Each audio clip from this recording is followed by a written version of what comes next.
Seth Godin has been called America's greatest marketer. He's written 15 best-selling books, writes the most popular marketing blog in the world, and has inspired countless small business owners, giving them advice on how to run their companies effectively. And he walks the walk well. He's founded dozens of companies, some very successful, like his latest, Squidoo.com, and some not so successful, so he knows what he's talking about. We invited him on the show today to talk about what, as small business owners, we should not be doing.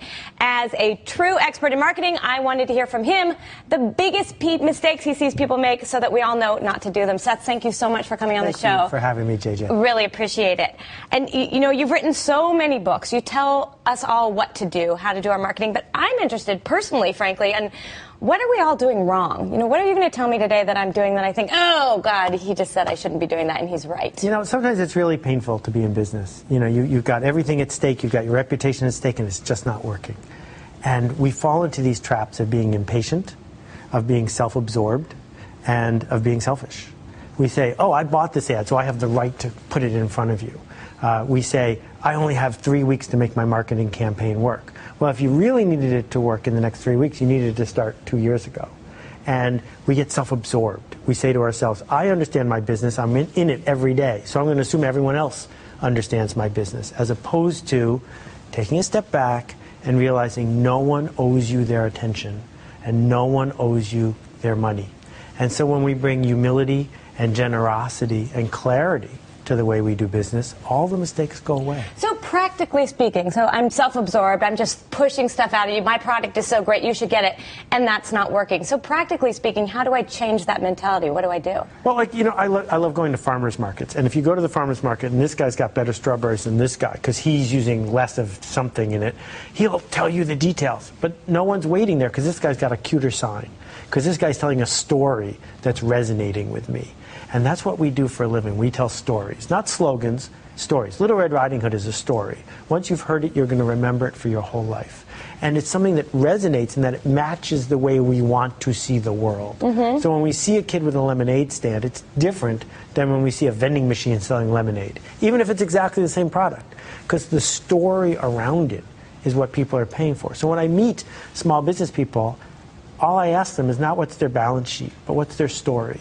Why should I pick you? Why do I care about what you're doing? And if you start giving me all this inside baseball statistics about why you're 2% better than some other competitor, I'm already glazed over, because that's not part of the way I see the world. So if I'm hearing you right, basically what I need to do is get out of myself, put myself in your shoes, and then better understand how my product helps you from your perspective, not from mine. Exactly. So Steve Kruger's written this great book called It's Not Rocket Surgery, this brain surgery plus rocket science. And what he recommends you do is you set up a video camera and you have people visit your website, and then you watch them do it. Right? Or you stand in the store and watch people walk up to where your product is, and they didn't pick it up. Why didn't they pick it up? And then you go over and change the shelf and see if they pick it up. I've spent lots of time in bookstores where I will actually put my books in the store that the store didn't have, and just stand there and watch to see who picks it up and see what they see in the back cover. And if they walk away, I'll walk over to them and say, was that book interesting to you? And I can understand what they're seeing, because they're the ones who are buying from you, not you. You have some really interesting examples in one of your books, The Purple Cow, about how we think about spending marketing dollars on marketing, right? Traditionally, it was on television and ads in magazines, Sure. And now maybe it's on Facebook or search engine marketing. But you say a lot of your marketing dollars should be spent on the product itself. Exactly. So what we grew up with was Mad Men. Mad Men was advertising and marketing with the same thing. If you spend enough money on advertising, you would succeed. But now that's over. So what we're left with is the product is the marketing. Look, we got Google, we got Facebook, we've got eBay, we got Amazon. None of them spend any money on advertising. They spend all their money on making something people will talk about. So if you think about the Leaning Tower of Pisa, now they didn't make it lean on purpose.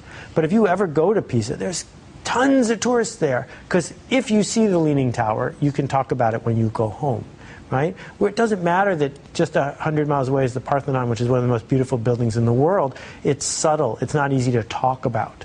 So the question is, are you going to build something that's as interesting as the Leaning Tower of Pisa? Are you going to make a product or a service that when people are done using it, they can't help but tell their friends about. And can you communicate that in a really easy way? That's right. The story is all that's going to spread, not the facts, but the story. Like the Leaning Tower of Pisa. All right. Well, Seth Godin, thank you so much. Really appreciate you coming on and sharing your thoughts. JJ.